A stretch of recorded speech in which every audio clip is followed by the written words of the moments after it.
8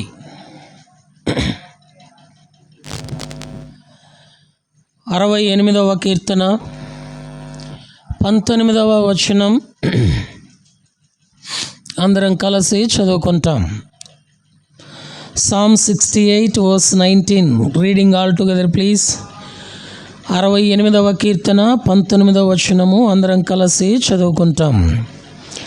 ప్రభువు స్తుతి నందునుగాక, అనుదినము ఆయన మా భారము భరించుచున్నాడు, దేవుడే మాకు రక్షణకర్త అయి ఉన్నాడు. మరోసారి చదువుకుంటాం, అందరం కలిసి బిగ్గరగా స్పష్టంగా చదువుకుంటాం. ప్రభువు స్తుతి నందునుగాక, అనుదినము ఆయన మా భారము భరించుచున్నాడు, దేవుడే మాకు రక్షణకర్త అయి ఉన్నాడు. ప్రభు సహాయం కొరకు చిన్న ప్రార్థన చేసుకుంటాం. మోకరించగలిగిన వారు మోకరించండి, మిగిలిన వారు తలలు వంచి ప్రార్థనలో ఏకీభవించండి.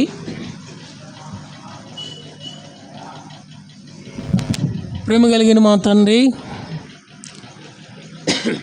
యేసుక్రీస్తు వారి ప్రశస్తమైన నామం పేట స్తోత్రాలు చెల్లిస్తూ ఉన్నాం. ఈ పరిశుద్ధ ప్రభు పండుగ దినాన మీ పరిశుద్ధాలయము బెరాక ప్రార్థనా మందిరమునందు మీ ప్రశస్తమైనటువంటి ఆశీర్వచనపు పాత్ర యొద్ద చిన్నమందగా చేరి సంకీర్తన ద్వారా మిమ్మల్ని సన్నుతించడానికి మీరు ఇచ్చిన మీ కృప కొరకై మిమ్మల్ని స్తుతిస్తూ ఉన్నాం. దయగలిగిన మా తండ్రి, తిరిగి ఆ దైవారాధన కొరకై మా గమనానికి తీసుకుని వచ్చిన మీ వాక్య భాగమును బట్టి స్తోత్రాలు చెల్లిస్తూ ఉన్నాం. చదివిన భాగమును దీవించండి, ఆశీర్వదించండి. ఆరాధన కొరకై కావలసిన కొన్ని పరలోకపు తలంపులు మీరు అనుగ్రహించి మహిమ పొందుతూ రమ్మని వేడుకుంటున్నాం.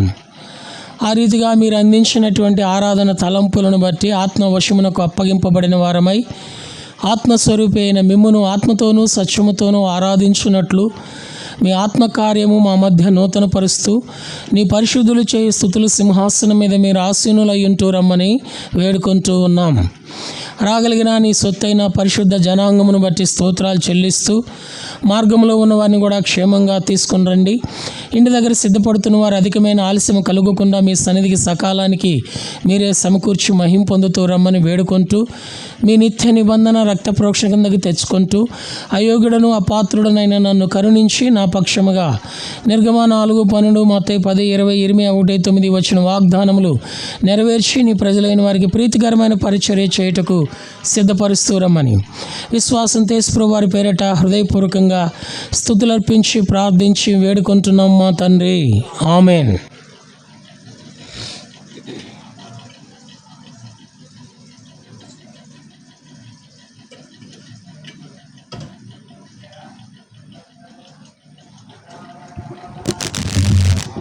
అరవై 68వ కీర్తన 19వ వచనం దయచేసి ఎవరైనా చదవండి. 68వ కీర్తన 19వ వచనం. ప్రభువు స్తుతి నందునుగాక, అనుదినము ఆయన మా భారము భరించుచున్నాడు. కీర్తనాకారుడైన దావీదు దేవునిని స్తుతిస్తున్నాడు. కీర్తనాకారుడైన దావీదు వలె మనం కూడా దేవునిని స్తుతించున్నట్లుగా ప్రభు అయిన దేవుడు దావీదుకు మాత్రమే కాకుండా తనను ఆరాధించే వారి జీవితంలో కూడా ఆయన ఏమై ఉన్నాడని వ్రాయబడిందంటే, అనుదినము ఆయన మన భారమును ఏం చేస్తున్నాడండి? భరించుచున్నాడు. మన భారము మన కన్న తల్లిదండ్రులు భరిస్తారు. ప్రతి పిల్లల యొక్క భారము వారి కన్న తల్లిదండ్రులు భరిస్తారు. ఎంతవరకు భరిస్తారండి? వారికి యుక్త వయస్సు వచ్చేంత వరకు భరిస్తారు. లేదు అంటే వారు చదువు పూర్తయ్యేంత వరకు భరిస్తారు. ఇంకా లేదు అంటే వారికి ఉద్యోగం వచ్చేంత వరకు భరిస్తారు. ఇంకా లేదు అంటే వారికి వివాహం అయ్యేంత వరకు భరిస్తారు. ఇంకా లేదు అంటే వారికి సంతానం అయ్యేంత వరకు భరిస్తారు. ఇంకా అది ఇది కాదు అంటే తర్వాత ఏమంటారంటే, అరే ఎంతవరకని భరించాలరా నిన్ను అని అంటారు కదండి. ఈ లోకంలో కన్న తల్లిదండ్రులైనా, కడుపును పుట్టిన పిల్లలైనా, తోబుట్టువులైనా ఒకరి భారము ఒకరు భరించడానికి కొంత పరిధి, కొంత సమయం ఉంటుంది, కొంత కాల వ్యవధి ఉంటుంది. అనుదినము వారిని భరించాలనుకోండి, ఎవరికైనా ఏమై ఉంటుందంటే భారం, బాధ, భరించలేరు.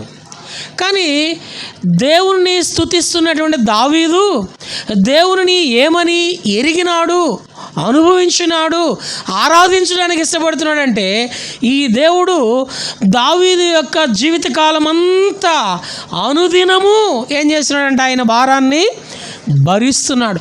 దావీదును మాత్రమే కాదు, సర్వ మానవాళి విషయంలో కూడా, సర్వ మానవాళంతటినీ కూడా ఈ దేవుడు వారి యొక్క భారమును భరించడానికి కొరకై తన కుమారుడైన యేసుక్రీస్తు వారిని ఈ లోకానికి మన కొరకు పంపించినాడు. అందుకని యేసుప్రభువు వారు జన్మించినప్పుడు ఆయన గురించి ఈ మాట చెప్పబడుతూ వచ్చింది. చూడండి మాట, book of Isaiah chapter 9 verse 6, యెషయా గ్రంథము 9వ అధ్యాయము 6వ వచనం.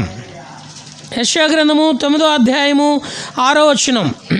ఏలయనగా మనకు శిశువు పుట్టెను, మనకు కుమారుడు అనుగ్రహింపబడెను, ఆయన భుజము మీద రాజ్యభారము ఉండును. ఆయన భుజము మీద ఏముందండి?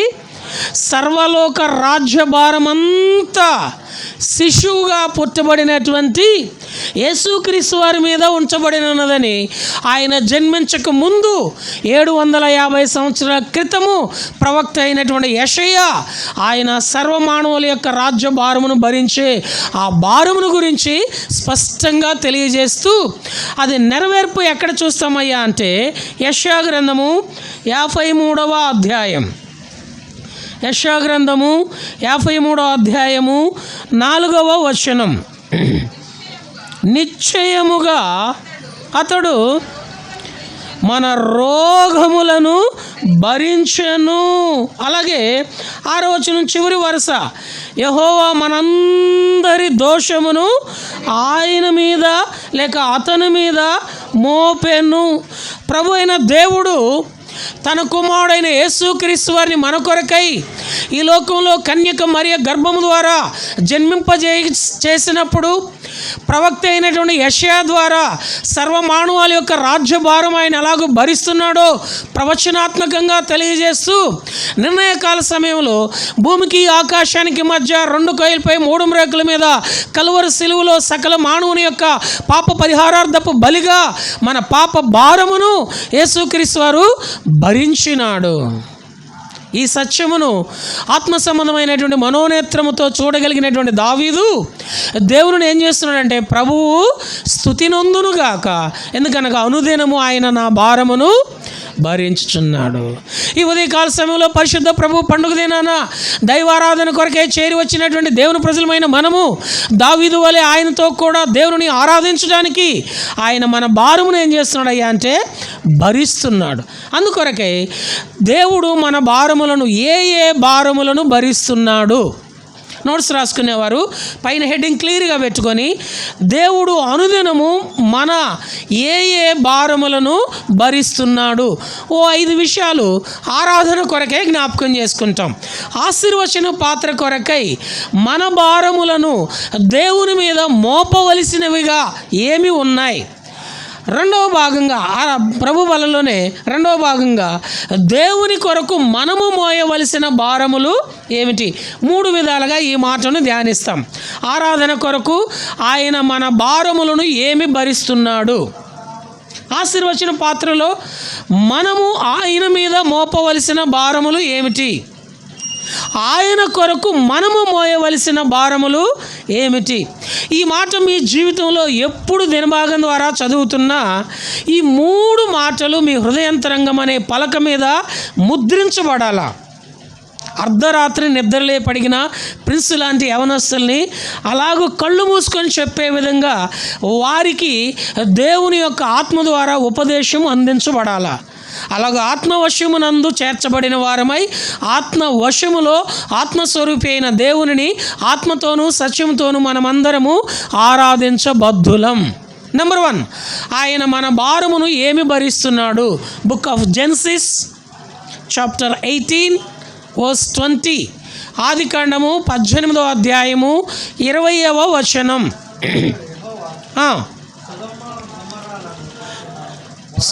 సొదొమ గొమొర్రాలను గూర్చిన మొర గొప్పది గనుకను వాటి పాపము బహుభారమైనది కనుక. చాలండి. ఆదికాండము 18వ అధ్యాయం 20వ వచనంలో సొదొమ గొమొర్రా పట్టణంలో నివసిస్తున్నటువంటి ఆ ప్రజల యొక్క పాపము భారముగా ఉన్నది. ఎంత భారముగా ఉందంటే బహు గొప్పదైన భారం. ఇది నన్ను భూమి మీద జన్మిస్తున్న మనమందరం కూడా ఏ భారముతో ఉన్నామయ్యా అంటే పాప భారముతో ఉన్నాం. మన పాప భారము బహు భయంకరమైనదిగా, బహు గొప్పదిగా, భరించలేనిదిగా ఉన్నది. చూడండి, ఏ వ్యక్తి అయినా వారి వారి పరిధిలో జీవిస్తున్న పాపాన్ని వారేం చేయలేరయ్యా అంటే భరించలేరు. భరించలేక ఆ పాపానికి ఏమైపోతారంటే బానిసలైపోతారు. 6 అడుగులు ఎత్తుంటాడు, 80 కేజీల బరువు ఉంటాడు, 3 అంగుళాల చుట్టకో బీడీకో ఏమైపోతాడయ్యా అంటే బానిసైపోతాడు. ఆ సమయానికి అది గనక సేవించకపోతే తన నాలుక, తన పళ్ళు, తన దేహము, తన ప్రాణము విలవిలలాడిపోతుంది. ఉదాహరణకి అదొకటి మాత్రమే చెబుతున్నా. ఒక్కొక్కరు ఒక్కొక్క పరిధిలో రకరకాలైన పాపము యొక్క బానిసత్వానికి బలైపోతున్నారు. కొంతమంది టీవీలకు, కొంతమంది సినిమాలకు, కొంతమంది యూట్యూబ్కు, కొంతమంది ఇంటర్నెట్కు, కొంతమంది వారి వారి వయసులో ఉన్నటువంటి ఆకర్షణకు ఏమైపోతున్నారయ్యా అంటే భారముగా వారు భరించలేని స్థితిలో ఉన్నారు. ఇట్టి పాప భారంతో ఉన్నటువంటి మనము దేనికి పాత్రలం అంటే బైబిల్ సెలవిస్తుంది, పాపము వలన వచ్చు జీతము. ఒకవేళ మనకి ఈ నెల శాలరీ రాలేదనుకోండి, ఎలా ఉంటుంది? చాలా భారంగా ఉంటుంది. ఫ్యామిలీ రొటేషన్ కావాలంటే కదండి, చాలా భారంగా ఉంటుంది. ఒకవేళ వస్తున్న జీతం చాలకుండా ఉందనుకోండి, అది ఇంకెలా ఉంటుంది? భరించలేని భారముగా ఉంటూ ఉంటుంది కదా. అలాగుననే పాపం చేయు ప్రతి వారికి కూడా ఏముందంట? జీతం ఉంది. ఆ జీతం ఏమిటయ్యా అంటే మరణం. మరణాన్ని భరించగలిగిన వారు ఎవరైనా ఉన్నారా? మరణం అంటే నాకు ఇష్టం, మరణమా ఎప్పుడు వస్తావు నా దగ్గరికి, వెల్కమ్ అని ఆహ్వానించేవారు ఎవరైనా ఉన్నారండి? వస్తుంది అంటే వాయిదా కోరుకుంటాం. వస్తుంది అంటే మనము భరించలేం. అది పాపము యొక్క భారం. ఇట్టి పాప భారంతో ఉన్న ఆ మన భారమును దేవుడు తన కుమారుడైన యేసుక్రీస్తు వారి మీద మోపటానికి ఇష్టపడ్డాడు. అందుకని యేసుప్రభువు మన భారాన్ని భరించాడు. చూడండి మాట 1 Peter chapter 2 verse 24. మొదటి పేతురు పత్రిక మనము పాపముల విషయమై చనిపోయి నీతి విషయమై జీవించున్నట్లు ఆయన తానే తన శరీరమందు మన పాపములను మ్రాను మీద మోసుకొనెను. ఏం మోసినాడండి? మ్రాను మీద, కలువరి సిలువ మీద ఏం మోసినాడండి?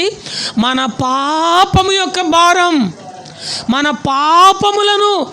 మొదటి పేతురు పత్రిక 2వ అధ్యాయం 24వ వచనం. మన పాపములను ఆయన మ్రాను మీద ఏం చేసినాడు? ఓ ప్రియమైన సోదరి సోదరుడా, సర్వ మానవాళి యొక్క పాపమును యేసుక్రీస్తు వారు కలువరి శిలువలో భరించాడు. అందుకనే యేసుక్రీస్తు వారి యొక్క ప్రశస్తమైనటువంటి రక్తము సర్వ మానవాళికి పాపమును ఏం కలుగు చేస్తుంది అంటే ప్రాయశ్చిత్తం కలుగు చేస్తుంది. అందుకనే మన భారతదేశం వేదాలు ఈ రీతిగా ఘోషిస్తూ ఉన్నాయి, సర్వ పాప పరిహారం రక్త ప్రోక్షణము ఆవశ్యకం, తదరక్తం పరమాత్మేన పుణ్యదాన బలియాగం. అనగా సర్వ మానవాళి యొక్క పాపం పరిహారం కావాలి అంటే రక్తము చిందించబడడం అనేది తథ్యం. ఆ తద్రక్తం పరమాత్మునిది అయి ఉండాలి. ఆ పరమాత్ముడు మన కొరకై తనకు తానుగా ఏం చేస్తుండాలండి? బలిగా ప్రాణ బలిదానము చేసిన వాడై ఉండాలి. మన పాప భారమును తీసివేయటానికి పాపమెరుగని యేసు మన పాప భారమునంతా కలువరి సిలువలో భరించాడు. ఎవరైతే ఆ యేసుక్రీస్తు వారి సిలువ ఎద్దకు వచ్చి దేవా పాపినైన నన్ను క్షమించు అని హృదయపూర్వకంగా విశ్వాసంతో అడగగలుగుతారో వారికి దేవుడు ప్రాయశ్చిత్తమును, పాప క్షమాపణను కలుగు చేస్తున్నాడు. అందుకని మనం ఆ పాట పాడాం, పాప క్షమాపణ మనకిచ్చెను మోచించే రక్తముతో పాప క్షమాపణ మనకిచ్చెను, మనల విమోచించే రక్తముతో.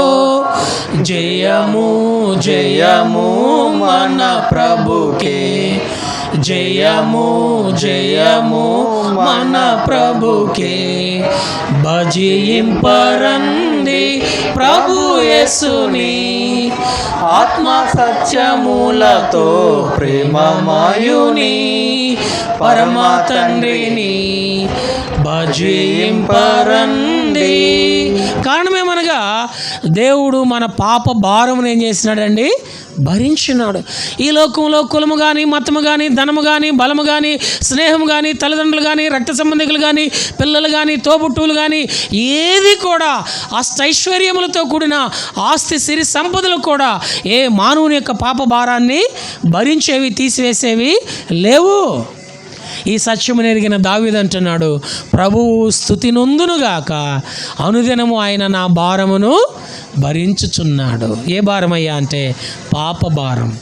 ఎవరైతే వారి వారి పాపమును ప్రభువైన యేసుక్రీస్తు వారి యొక్క శిలువ రక్తం ద్వారా ప్రాయశ్చిత్తం పొందిన వారిగా ఉన్నారో వారు హృదయపూర్వకంగా ఈ చిన్న స్తుతి ఆరాధన ఆయనకు అర్పింపబద్ధులై ఉన్నారు. దేవా, పాప భారముతో మరణానికి పాత్రుడై ఉన్న నన్ను నీవు ప్రేమించి నా పాప భారమంతా తొలగించి నాకు ఇచ్చిన ప్రాయశ్చిత్తం కొరకై ఏమిచ్చి నీ రుణాన్ని తీర్చగలను. ఇంకా ఎవరైనా పాప భారంతో ఉన్నట్లయితే, ఇంకా ఎవరైనా పాపము చేత బాధించబడుతూ ఉన్నట్లయితే, ఇంకా ఎవరైనా పాపానికి దాసులుగా, బానిసలుగా, బంధకాలలో బాధించబడుతూ ఉన్నట్లయితే, ఇదిగో ఈ పరిశుద్ధ ప్రభువు దినాన బెరాకాలో నుంచి నీకు అందిస్తున్న శుభవర్తమానమేమనగా ఈ ప్రభు అయిన దేవుడు ఆరాధనలకు పాత్రుడు, నీ పాప భారమును భరించేవాడు. అట్టి భారము నుండి విమోచించబడిన దేవుని సొత్తైన ప్రజలైన వారు ఆయనను ఆరాధిస్తుంటుండగా, ఆరాధించని ఓ ప్రియమైన సహోదరి సహోదరుడా, నీవును ఈ చిన్న ప్రార్థన, దేవా, పాపినైన నన్ను క్షమించు, నా పాప భారమంతా తొలగించని పరిశుద్ధులు ఆరాధిస్తుంటుండగా నీవు ఈ ప్రార్థన చేయగలిగితే నీ భారమును కూడా ఆయన తీసివేయగలడు. అది నెంబర్ 1. రెండోది, ఆయన మన భారం ఏం భరిస్తున్నాడు చూస్తాం రండి. Book of Job chapter 23 verse 2. యోబు గ్రంథము 23వ అధ్యాయము 2వ వచనం. Book of Job chapter 23 verse 2. నేను మొరలిడుచున్నా, నా వ్యాధి నా మూలుగు కంటే భారముగా ఉన్నది. చాలండి. రెండోది, మనం ఏ భారముతో ఉన్నామంటే మన భారమును ఆయన ఏమి భరిస్తున్నాడు అంటే మన వ్యాధిని. మనకున్న వ్యాధులన్నింటిలో భయంకరమైన వ్యాధి ఏమిటయ్యా అంటే మనోవ్యాధి. ఏ వ్యాధికైనా మందు ఉంది, కానీ మందు లేని వ్యాధి ఏంటి ప్రిన్స్? మనోవ్యాధి. మానసికమైన రుగ్మతకు స్వస్థత ఎక్కడా దొరకదు, ఒక్క యేసుక్రీస్తు వారి దగ్గర మాత్రమే దొరుకుతుంది. ఎందుకంటే యేసుప్రభువు వారు చెప్పినారు, నిర్గమకాండము 15వ అధ్యాయం 26వ వచనంలో సర్వమానవాళిని ఉద్దేశించి ప్రభువారు పలికిన మాట ఏమిటంటే, స్వస్థపరచు యెహోవాను నేనే, స్వస్థపరచు యెహోవాను నేనే. అందుకని యెషయా గ్రంథం 53వ అధ్యాయం 4వ వచనంలో ఆయన మన రోగములను ఏం చేసినాడట? భరించినాడు. ఎవరైనా ఎదుటి వారి రోగాన్ని భరిస్తారండి? భర్తకు తలనొప్పిగా ఉందనుకోండి, భర్తకు తలనొప్పిగా ఉంటే భార్యను పిలిచి, ఏవమ్మా విపరీతమైన తలనొప్పి పడుతూ ఉంది, కాస్త నా తలనొప్పి నువ్వు భరించమ్మా అని అన్నాడు అనుకోండి. ఏమంటది? నీ తల తీసి నాకు ఇయ్యి అంటది. తల తీసిస్తే ఏమవుతాడు? పోతాడు కదండి. ఎవరు భారం ఎవరు భరించలేరు. అందులో రోగ భారం ఇతరులు భరించాలంటే ఇంకొకరెవరు కూడా వీలు పడదు. ఎవరి రోగం వారు భరించాల్సిందే, ఎవరి రోగం వారు భరించాల్సిందే. అందుకనే డాక్టర్లు కూడా ఏమంటారయ్యా అంటే, మా వంతు మేము ప్రయత్నం చేస్తామండి, ఆ తరువాత భగవంతుని దయ. అంటే ఏ డాక్టర్ కూడా ఏ అనారోగ్యంతో ఉన్న వాని యొక్క రోగ భారాన్ని భరించలేడు. కానీ యేసుప్రభువు వారు అంటున్నాడు, స్వస్థపరచు యెహోవాను నేనే. ఆయన సకల జనుల యొక్క రోగమును, చదవండి అన్నమాట, యెషయా గ్రంథం 53వ అధ్యాయం 4వ వచనం, మొదటి వరుస. నిశ్చయముగా మన రోగములను ఏం చేస్తున్నాడండి? ఎంతకాలం అంట? దావీదుని అడిగితే చెబుతాడు కదా, అనుదినము నా అరికాల నుంచి నన్నెత్తి వరకు ఉన్నటువంటి వ్యాధులు అన్నీ ఇన్ని కాదు. చాలామంది అనుకుంటారు దావీదుకి జలుబు జ్వరం ఏమి లేదనుకుంటారు. దావీదుకున్న రోగాల లిస్టు నీకు తెలియాలి అంటే కీర్తన 38 అంతా చదువు, కీర్తన 102 అంతా చదువు. లెక్కలేనన్ని వ్యాధులు దావీదు దేహంలో దాగున్నాయి. ఆవకాయ పచ్చడిలో ఏముంటుందంటే పచ్చడి పాడైపోకుండా ఉండడానికి ఉప్పు ఉంటుంది. అలాగే దావీదు దేహంలో ఆత్మీయతను కోల్పోకుండా ఉండటానికి దేవుడు ఏం పెట్టాడయ్యా అంటే జబ్బు పెట్టాడు, రోగం పెట్టాడు. విశ్వాసులైన మన జీవితంలో ఆయా సమయాలలో అనేక రకాలైన రోగాలు ఎందుకయ్యా అంటే మనం పాడైపోకుండా ఉండటానికి. ఇదేంటన్నా వింతగా చెబుతున్నంటే పౌలు గారికి అదే జబ్బు ఉంది. భరించలేక యేసు ప్రభు దగ్గరికి వచ్చి ప్రార్థన చేస్తూ అంటున్నాడు, నేను నీకేం రోగాన్ని తీసివేయలేను కానీ అయితే నీకు ఒక మాట ఇస్తున్నా, ఒక వాగ్దానం ఇస్తున్నా. My grace is sufficient for దీ, నా కృప నీకు చాలు. బాధ నివారణ కలుగు చేస్తాడు, పాడైపోకుండా రోగమును ఆయన మన కొరకు భరిస్తున్నాడు. అందుకని ఆయన మన రోగములను ఏం చేస్తున్నాడు, భరించున్నాడు. అది మనోవ్యాధి అయినా సరే, అరికాల నుంచి నన్నెత్తి వరకు ఉన్నటువంటి ఏ వ్యాధి అయినా సరే, ఎలాంటి రోగమైనా సరే, అనుదినము దావీదుకు ఉన్నటువంటి రోగాన్ని దేవుడు భరించి దావీదుకి ఏం చేస్తున్నాడంటే స్వస్థత. చూడండి ఒక మాట, కీర్తన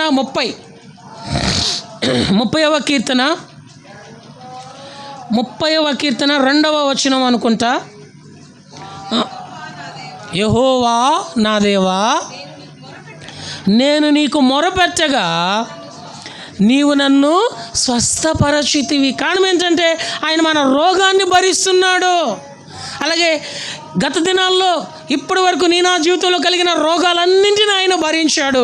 ఒకవేళ ఈ దినం ఏమైనా అనారోగ్యం ఉన్నా, ఒకవేళ రాబోయే దినాల్లో ఏమైనా మన దేహానికి అనారోగ్యము ప్రాప్తించినా, మన రోగములన్నింటినీ ఆయన భరించి ఏం చేస్తున్నాడు, స్వస్థపరుస్తున్నాడు. దగ్గరగా దూరముగా ఉన్న ఓ ప్రియమైన సోదరి సోదరుడా, ఒకవేళ వ్యాధిని ఇంటిని ఏలుబడి చేస్తుందేమో, ఒకవేళ రోగము నీ దేహాన్ని బాధిస్తూ ఉందేమో, ఒకవేళ వ్యాధి భారంతో మనోవ్యాధి భారంతో దినమెల్లా మూలుగుచు ఈ వ్యాధి భారమును భరించలేక నలిగిపోతూ ఉన్నావేమో, అయితే ప్రభు అయిన దేవుడు అనుదినము మన భారమును ఏం చేస్తున్నాడు, భరిస్తున్నాడు. మొదటిది ఏ భారం అయ్యా అంటే పాప భారం, రెండవది ఏ భారం అయ్యా అంటే వ్యాధి భారం. ఆ వ్యాధి నుంచి దేవుడు మనకు స్వస్థతను కలుగు చేస్తున్నాడు. అందుకొరకే రెండవదిగా ప్రభువుని స్తుతించబద్ధులం.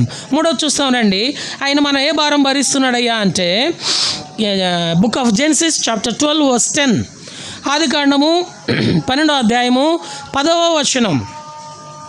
ఆదికాండము 12వ అధ్యాయం 10వ వచనం. కరువు వచ్చెను, ఆ దేశములో కరువు భారముగా ఉన్నందున. మూడవది మనకున్న భారం ఏమిటయ్యా అంటే కరువు భారం, కనీస అవసరాలు తీర్చబడలేని కరువు పరిస్థితులు. చదువుకునే పిల్లలకి కరువు భారం ఎలా ఉండదంటే, వారు చదువుకున్న చదువుకు తగిన ఉద్యోగం లేకపోతే అది ఏ భారానికి దారితీస్తుంది, కరువు. ఎందుకంటే తల్లిదండ్రులు జీవితకాలం అంతా మనల్ని భరించలేరు. భర్త అయినా, భార్య అయినా, పిల్లలైనా, బంధువులైనా, స్నేహితులైనా, ఆప్తులైనా ఎవరు కూడా ఆయుష్కాలం అంతా మనల్ని భరించలేరు. అబ్రహాము కూడా తన జీవితంలో ఆ దేశమందు ఏ భారం ఎక్కువైపోయిందయ్యా అంటే కరువు భారం. అయితే దేవుడు అబ్రహామును ఆదికాండం 24వ అధ్యాయం 10వ వచనం మొదటి వచనంలో చూస్తే, అబ్రహాము బహుకాలము గడిచిన వృద్ధుడయ్యుండి అన్ని విషయాలలో ఏమైనాడు, ఆశీర్వదించబడ్డాడు. కరువులో ఉన్న అబ్రహాముని దేవుడు అన్ని విషయాలలో ఆశీర్వాదకరంగా తీసుకుని వచ్చాడు. ఓ ప్రియమైన సోదరి సోదరుడా, దావీదు కూడా అదుల్లాము గృహలో ఆకలితో అలమటిస్తూ ఉన్నాడు. 400 మంది దావీదు దగ్గరికి నిరాశ్రయులు, ఆశ్రయం లేక దావీదును వచ్చి ఏం చేశారండి, ఆశ్రయించారు. తనకే గతి లేదు, తన దగ్గరికి ఎంతమంది వచ్చారు, 400 మంది వచ్చారు. అప్పుడు ఏం చేస్తారు? ఇప్పుడు నీకు తలనొప్పి పడుతుంది అనుకోండి, ఎవరన్నా వచ్చి వారికి ఉన్న బాధ నీతో చెప్పుకోవాలని ప్రయత్నం చేస్తున్నారు అనుకోండి, అప్పుడు నువ్వేమంటావు? నాది నేనే, మధ్యలో నువ్వేంద్రా నాయన అంట కదండి.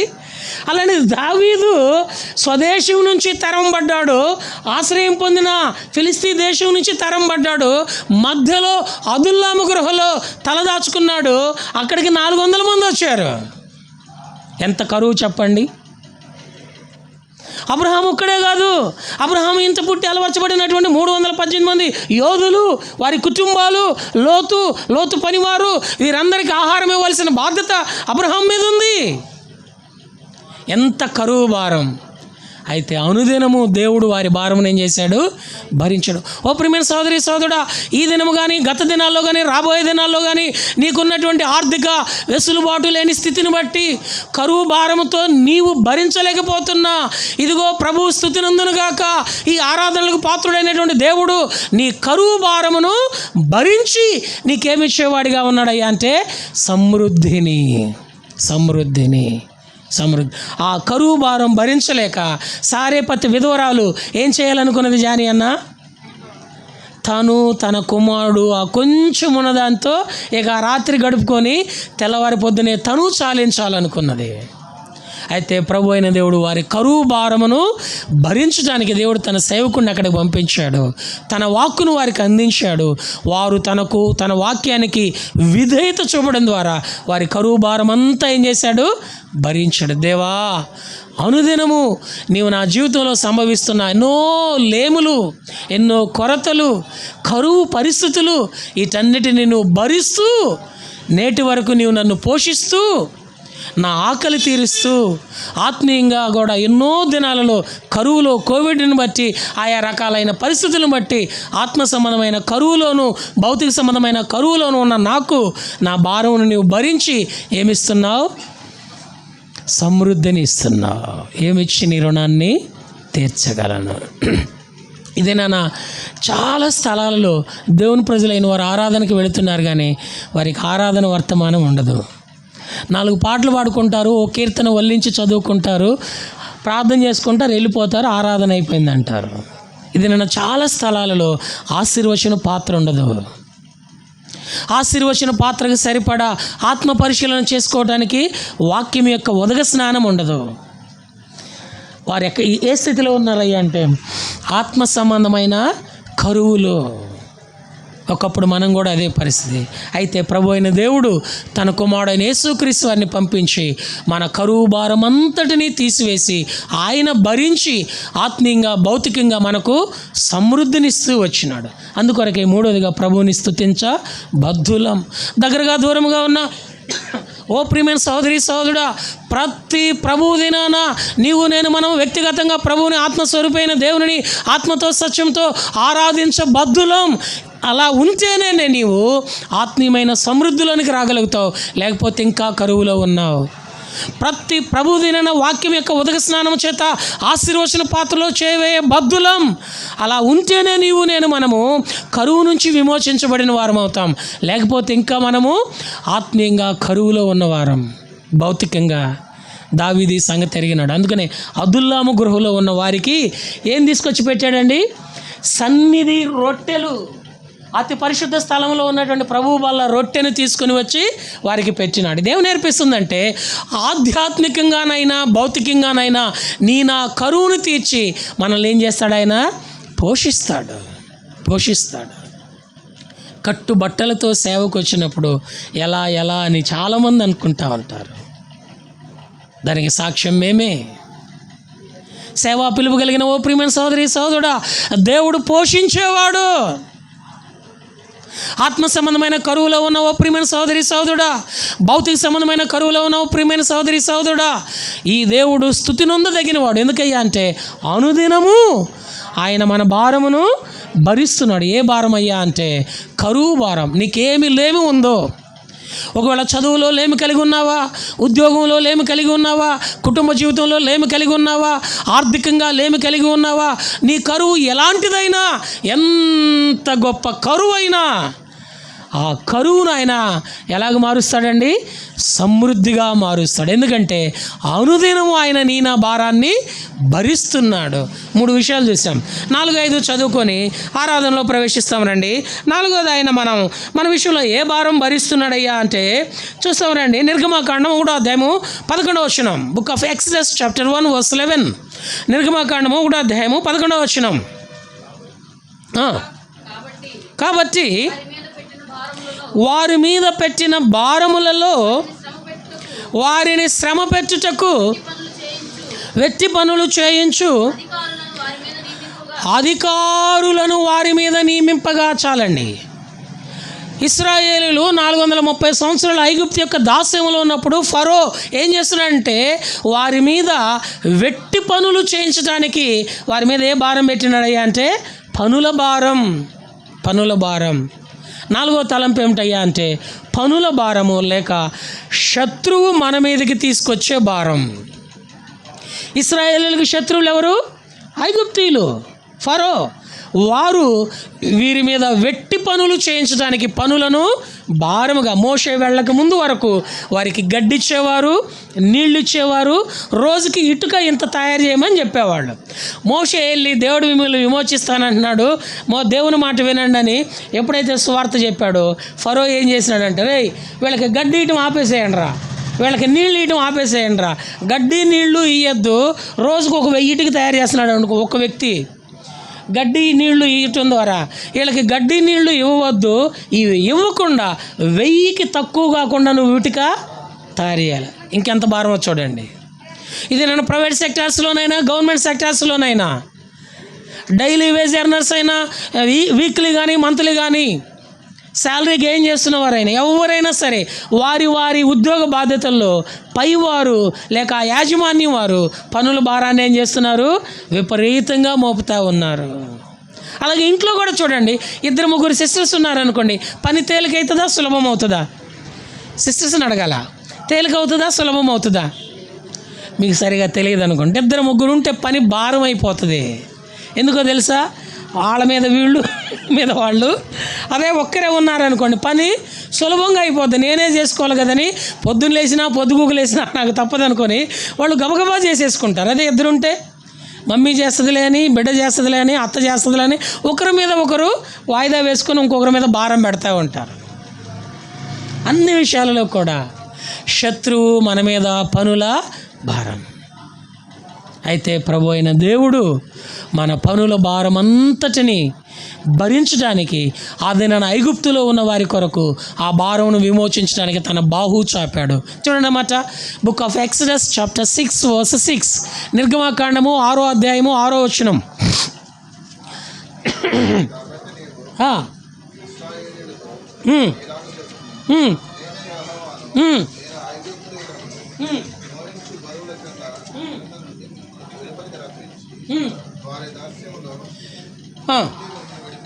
వారి దాస్యంలో నుండి మిమ్మల్ని విడిపించి నా బాహు చాపి గొప్ప తీర్పు తీర్చి మిమ్మును విడిపించి. ఐగుప్తులో వారి మీద పనుల భారం ఉండగా ప్రభు అయిన దేవుడు వారికి తన బాహువును చాపి దేవుడు వారి యొక్క దాస్యము నుండి వారి మీద ఉన్న భారము నుండి ఏం చేసినాడండి? విడిపించినాడు. అందుకనే దేవుని వాక్యాన్ని బట్టి దేవుని సేవకుల దగ్గర నేర్చుకున్న ఆత్మీయమైన సత్యం ఏమిటంటే నీవు ఏ పని చేసినా సరే ఆ పనికి ముందు నీవు యేసుక్రీస్తు వారి యొక్క బాహుబలాన్ని గనక కోరుకుంటే ఆ పని నీకు తేలికగా ఉంటుంది. అందుకని చదువుకునే పిల్లలకు కూడా ఏం చెప్తాను, నీకు అర్థం కాని సబ్జెక్టుని మోకరించి అది అక్కడ పెట్టి ప్రభువా నీ బాహువు నా యొక్క ఈ చదువు మీద ఉంచి సబ్జెక్టు మీద ఉంచి ఈ పనిని నేను సఫలమగినట్లు సహాయం చేయమంటే దేవుడు వారి కొరకు బాహువు చాపి వారి దాస్యం నుంచి ఏం చేస్తాడు? విడిపిస్తాడు. నీ జీవితంలో అది అనుభవపూర్వకంగా నువ్వు ఎరగగలుగుతావు. నీ పనుల భారము ఆయన మీద పెట్టి నువ్వు గనక ప్రార్థన చేయగలిగినట్లయితే ఆయన తన బాహువును చాపి నీకు ఆ భారము నుంచి విడిపిస్తాడు. ఎన్నో విషయాల్లో దేవుడు తన ప్రజలైన వారికి అలాగూ చేస్తూ వచ్చాడు. 430 సంవత్సరాలు ఆ భారము వారి మీద ఉంటే దేవుడు బాహువు చాపి ఆ పనుల భారము నుంచి వారికి ఏం చేశాడు? విడుదల. 4వ తలంపు, అనుదినము ఆయన మన భారం భరిస్తున్నాడు. శత్రువు ద్వారా తీసుకొస్తున్న భారాన్ని ఆయన భరిస్తూ మనలను విమోచిస్తున్నాడు. అందుకు ఆయన స్తుతి నొందదగినవాడు. ఆఖరిది 5వ చూసుకొని మనం ఆరాధనలో ప్రవేశిస్తాం. ఆఖరి చూస్తాం రండి. యోబు గ్రంథము 7వ అధ్యాయము 20వ వచనం.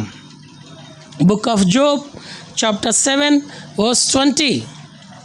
యోబు గ్రంథము 7వ అధ్యాయము 20వ వచనం.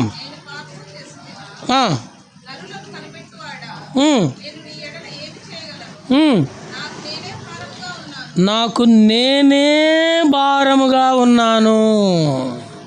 ఐదోది, ఆయన ఏ భారం భరిస్తున్నాడయ్యా అంటే, నీవు భారమైపోయావు, నీ భారాన్ని ఆయన ఏం చేస్తున్నాడు?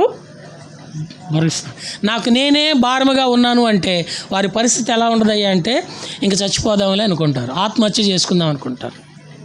చిన్న మాట అడుగుతా, ఇప్పటి వరకు నీ జీవితంలో ఏదో ఒక రోజున, ఏదో ఒక సమయమున నీ భారము, నీ బాధ భరించలేక చచ్చిపోదాము అని అనుకున్నావా లేదా? అనుకున్న వాళ్ళు చేయొద్దండి. అనుకోలేదు ఇంతవరకు? నేనైతే ఇన్నిసార్లు అనుకున్నా. ఓకే కాకపోతే చెప్పడానికి మీకు భీతిగా ఉండొచ్చు, గిల్టీగా ఉండొచ్చు. నీ మనస్సాక్షికి తెలుసు. ఎన్నోసార్లు నీవేమైపోయావయ్యా అంటే భారం అయిపోయావు. ఎందుకురా ఈ జీవితం? ఎందుకు ఈ జీవితం? నీకేమైపోయినావు అంటే భారం అయిపోయినావు. అయితే ప్రభు అయిన దేవుడు నిన్ను ఏం చేసినాడయ్యా అంటే, నీ భారాన్ని భరించాడు. నీ భారాన్ని భరించాడు. అందుకనే దేవుడు నిన్ను పేరు పెట్టి పిలిచాడు. నీవు దేవునికి అవసరం. దేవుడు నిన్ను పేరు పెట్టి పిలుస్తున్నాడు. నీవు నా సొత్తు అన్నాడు. ఒకవేళ నీవు భారమేమో, నిన్ను కన్న తల్లిదండ్రులకి నీవు భారమేమో, నిన్ను కట్టుకున్న భార్యకో భర్తకో నీవు భారమేమో, నీ కడుపును పుట్టిన పిల్లలకు నీవు భారమేమో, నీ భూమి నిన్ను భరించడానికి భారముగా ఉందని నీకు అనిపిస్తుందేమో. నీవు భారమైనా నీ సృష్టికర్త అయిన దేవునికి నువ్వేం కావు? భారము కావు. ఎందుకంటే ఆయన నీ భారాన్ని ఏం చేస్తున్నాడు? భరిస్తున్నాడు. ఈ సంగతి దావీదు ఎరిగాడు. ప్రభువు స్తుతినందునుగాక, అనుదినము ఆయన నా భారమును భరిస్తున్నాడు. 5 భారాలు ఆయన దావీదును భరించినట్లుగా మనల్ని కూడా భరించాడు. ఈ 5 భారాలను మన విషయంలో ఆయన భరించి మనకిచ్చిన విడుదల విమోచనను బట్టి ఆయనను ఆరాధించబద్దులం దావీదు వలె. ఒకసారి గుర్తు చేసుకుంటామండి. మొట్టమొదటి ఏ భారం అండి? పాప భారం. దగ్గరగా దూరముగా ఉన్న ఓ ప్రియమైన సోదరి సోదరుడా, ఎలాంటి పాపములో ఉన్నా ఈ పాపము యొక్క భారము నిన్ను మరణానికి, ఆరని అగ్నిగుండానికి తీసుకొని పోతుంది. పాపము నుంచి విడిపించేవారు భూమి మీద ఎవరు రారు. అయితే పాప భారమును భరించేవారు, పాపమెరుగని ప్రభువైన యేసుక్రీస్తు వారు భూమికి ఆకాశానికి మధ్య 2 కోయిలపై 3 మేకుల మీద నా పాప భారం అంతా భరించి నాకు తన ప్రాణ విమోచన క్రయధనమును బట్టి పాప క్షమాపణ కలుగు చేసినాడు. రెండోదే భారం భరిస్తున్నాడండి, వ్యాధి భారం. అరికాల నుంచి నడునెత్తి వరకు స్వస్థత కొంచెము కూడా లేదు. ఎక్కడ చూసినా పచ్చిపుండ్లు, అవి మెత్తన చేయబడలేదు, పిండబడలేదు. మనోవ్యాధితో మానవుడు భరించలేకపోతా ఉన్నాడు.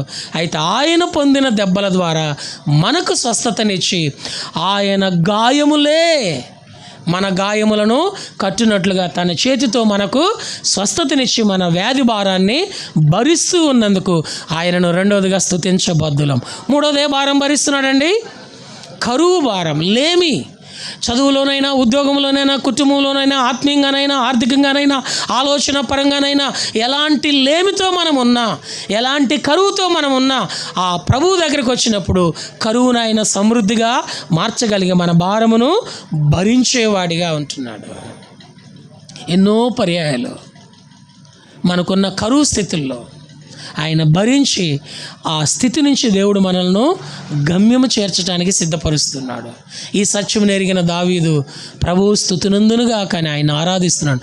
నాలుగోదే భారం అండి, ఏ భారం అండి? పనుల భారం, లేక శత్రువు మన మీద మోపుతున్న భారం. ప్రైవేట్ సెక్టార్స్లో ఎంప్లాయీస్ అయినా, గవర్నమెంట్ సెక్టార్స్లో ఎంప్లాయీస్ అయినా, కుటుంబ జీవితంలోనైనా, సమాజ జీవితంలోనైనా శత్రువు ద్వారా, మనకంటే పెద్దవారి ద్వారా, బలంగా ఉన్నవారి ద్వారా, బలహీనంగా ఉన్నటువంటి ద్వారా శత్రువు అనేక రకాలుగా మన మీద పనుల భారం మోపుతూ ఉంది.